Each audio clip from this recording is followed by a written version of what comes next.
नमस्कार, मी वैशाली किरण's किचनमध्ये तुमचे सर्वांचे खूप खूप मनापासून स्वागत आहे। आज मी अंड्याचे पकोडे म्हणजेच अंड्याचे भजे बनवणार आहे। हे भजे खायला खूप छान लागतात आणि बनवायला तर एकदम सोपे आहे। चला तर मग आपण लगेच सुरुवात करूया अंड्याचे भजे बनवायला।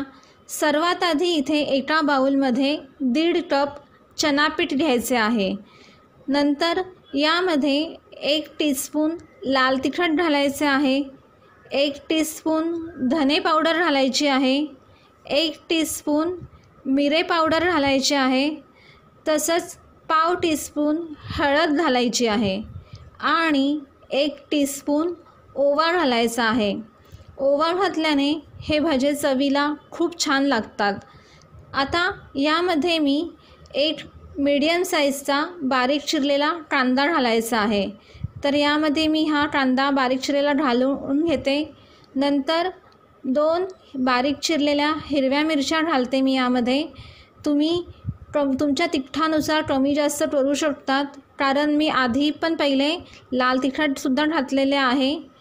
आता यामध्ये बारीक चिरलेली कोथिंबीर घालायची आहे। नंतर चवीनुसार मीठ घालायचं आहे। तर हे सगळं चांगलं मिक्स करून घ्यायचं आहे। आता यामध्ये थोडं पाणी घालून याचं बॅटर बनवून घ्यायचं आहे। तर इथे मी थोडंसं पाणी घालते आणि अशा प्रकारे मी हे बॅटर बनवून घेते।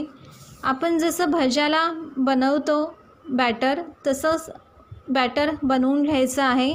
तर इथे मी हे बनवून झालेलं आहे अशा प्रकारे बॅटर।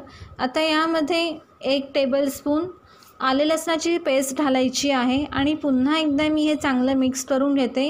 तर तुम्ही बघू शकतात अशा प्रकारे कन्सिस्टन्सी ठेवायची आहे या बॅटरची। तर आता इथे मी 3 अंडी घेतले आहे, हे मी उकडून घेतलेले आहे। नंतर आता ह्या अंडीला अशा प्रकारे मधोमध काप करून घ्यायचे आहे।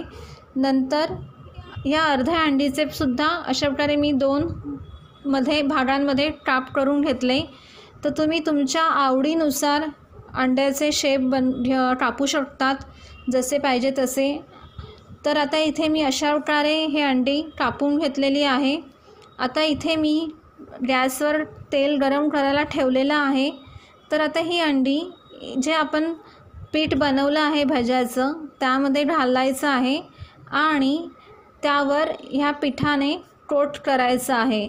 तर अशा प्रकारे मी चमच्याच्या साहाय्याने हे पीठ कोट करून घेते अंडीला आणि एक मी अशा प्रकारे हे अलगद तेलामध्ये सोडते। तर मी हे अशा प्रकारे हे तेलामध्ये सोडते आहे एक भजे। हे आपल्याला भजे छानपैकी असे तळून घ्यायचे आहे। हे भजे पुदिन्याच्या चटणीबरोबर सुद्धा खूप छान लागतात। तुम्ही ही रेसिपी नक्की करून बघा, खूप छान होतात हे।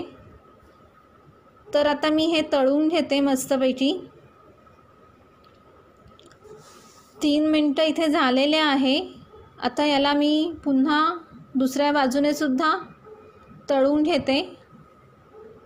सर्व बाजूने याला तळून घ्यायचं आहे मस्तपैकी। तर तुम्ही बघू शकतात मस्त हे झालेले आहे अंड्याचे भजे। तर मी एका प्लेटमध्ये काढून घेते आणि पुन्हा दुसरी बॅचसुद्धा मी याच्यामध्ये तळायला टाकते। खूप छान कुरकुरीत असे होतात हे। तर इथे ही दुसरी बॅचसुद्धा माझी झालेली आहे। इथे अंड्याचे पकोडे आपले तयार झालेले आहे। जर तुम्हाला माझी ही रेसिपी आवडली तर माझ्या या रेसिपीला नक्की लाईक करा आणि अशाच नवनवीन रेसिपीसाठी माझ्या या चॅनलला नक्की सबस्क्राईब करा आणि ही रेसिपी तुम्ही नक्की करून बघा, खूप छान लागते आणि एकदम झटपट